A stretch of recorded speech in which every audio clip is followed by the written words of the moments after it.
Hey, what's going on, everyone?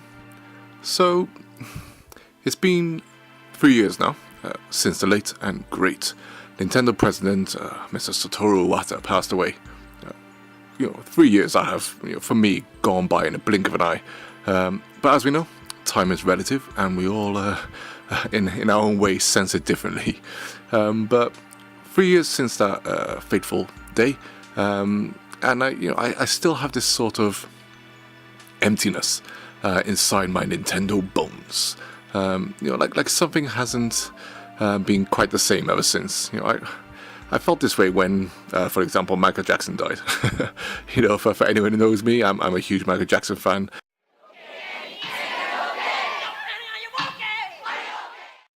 Not the type of rabid fan who knows what his last meal was, or I could tell you everything about his history. That's one of his albums, by the way. But I was a huge fan of Michael Jackson on stage. That persona who captivated the entire world, making him arguably the most well-known name in human history.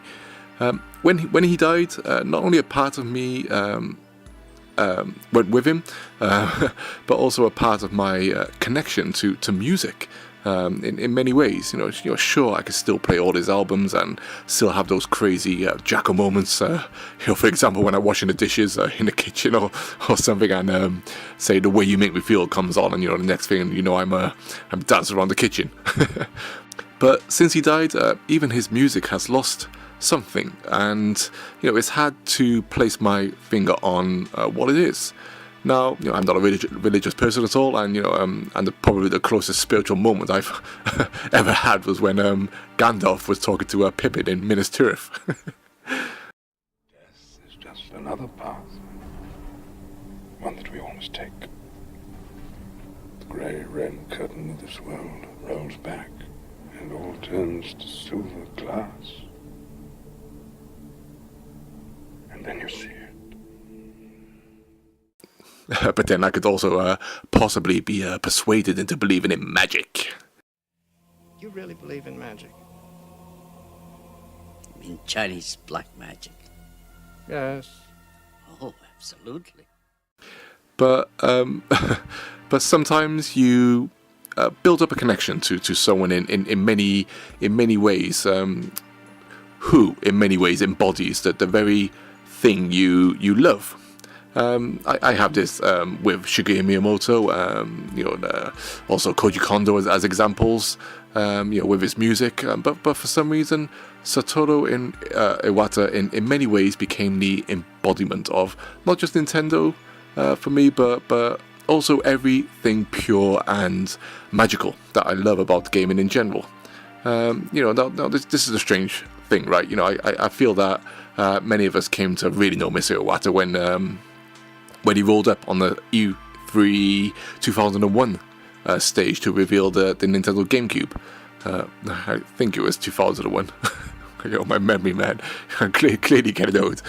Anyway, that was an E3 to be remembered back then, because we saw what Nintendo were working on to surpass a glorious best console ever made, the Nintendo 64.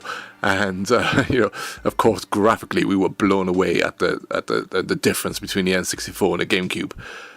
Satoru Iwata became the president of Nintendo then, and you began to see his name a lot more, and perhaps for many of us, we began to realize that his name had been in many Nintendo things as credits rolled by, and like Shigeru Miyamoto, Satoru Iwata's name started to become a staple in the world of Nintendo.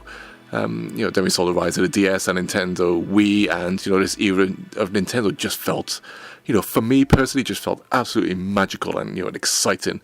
There was a real excitement in the air where games felt like they could go just a bit further beyond other platforms, thanks to the additional controls and interfaces of those consoles. I didn't feel that type of magic during the GameCube era. I mean, don't get me wrong, the GameCube era was absolutely sensational. Like I said, don't get me wrong, but it was also an era of just standard games, I suppose, for the most part, with the odd few exceptions of stellar titles doing something new, with Metroid Prime being one of those. But with the Wii, man, and the ideas and concepts that started going through our heads as to what might be possible with the Wiimote and even the dual touchscreen or the controls of the Nintendo DS. It's the same reason why we got pumped for games like Red Steel, regardless of how it turned out, or truly getting excited about the concept of a real Star Wars game with lightsaber battles. We all remember those thoughts. It was just a time where exciting ideas could be made possible beyond just standard D-pad or analog sticks, and of course these days were under the wing of Mr. Iwata. As time rolled on, the face of Nintendo for me greatly changed when we started getting Nintendo Directs, and it's through these that Mr. Iwata truly started becoming a Nintendo celebrity, and not only that, but a warm and welcoming public face to a company that I'd grown up on, which in turn made me feel even more like, or made them feel even more like family. Something I feel like something I could relate to more than ever before.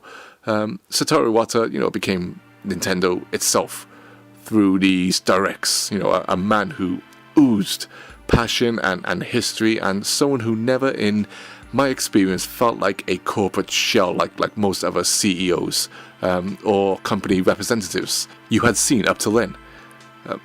Satoru Iwata, built a connection between Nintendo and us, and it just felt perfect. Through the Wii U era, Nintendo had it rough. We all know. But it was still so excited about the prospect of what console two-screen gaming could bring. And of course, having Nintendo in HD for the first time, I found vastly more exciting than what anyone else could churn out at that time. I still felt the magic in that era, regardless of the outside world's views on the Wii U. I'd even say it was one of my favorite Nintendo consoles, ever. Thanks to the likes of Miiverse and many other cool things the Wii U had. But then Satoru Iwata passed away, during an era where Nintendo was arguably at its lowest, although they were preparing for greatness, as we know. And I think it's because Mr. Iwata, passed away during the somber transition, that I haven't been able to feel like there has been some closure, or that Nintendo have fully found their feet again with Mr. Iwata now gone. You get the sensation that that a special spark left them, and of course me, as is why I'm doing this video. This hasn't, of course, prevented Nintendo from creating, the greatest games ever made, which is The Legend of Zelda: Breath of the Wild, or creating arguably the best 3D Mario game ever with Super Mario Odyssey, as well as giving us new creative IPs like ARMS and teasing us with the return of Metro Prime 4, etc. But I still can't help but shake the feeling that they have moved on, or even I've moved on, fully. Every time I see a thank you, Mr. Iwata post on the internet, it almost breaks my gaming heart. It's incredible how people can touch your lives, like this, and it's hard to get back on your feet or to feel the same way about the things you love, which in this case is Nintendo for me, of course. I'm under no illusion that Nintendo will be fine, and that their games will continue to push the boundaries of creativity and magic and pure excellence that they've built their empire upon. Which we're seeing, now anyway. But there's no doubt now that they are at an age where, the old guard will be moving on, and Nintendo will have to continue without them. The same way, I'll have to continue without those people who created all the experiences that I love. And, I can only hope that the magic remains, and these voids of uniqueness are filled enough to stop me feeling the way I do now about my favorite gaming company and the great people who made it what it is today. And like I said, where we can still see it all the new people creating our favorite Switch games. And you look at Breath of the Wild and Mario Odyssey and ARMS and Splatoon 2, and this is these are full of all the new Nintendo blood. So like I said, Nintendo's in good hands, but it's hard for me to feel like a little spark has been lost and hasn't quite been recovered yet, and maybe never will for me. But anyway, those are just some of my lamentations about Nintendo the day after Iwata passed. Sorry if it felt a bit downbeat.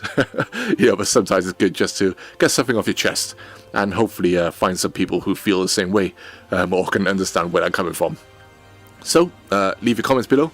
Let me know how you feel about the big end since Iwata passed. And yeah, like I said, a bit of a random video, but everyone's had their Iwata talks, and I haven't had mine. So, I felt like just doing it now. But anyway, like I said, leave your comments below, and thanks for listening as always. Peace. プレイスタンドにも載せてみましょうか。あ、違うな。こうですね。失礼しました。初めてですから。はい。どうもあんまり綺麗に開けられませんでしたけれども、ご容赦ください。以上で開封の儀を終わります。ありがとうございました。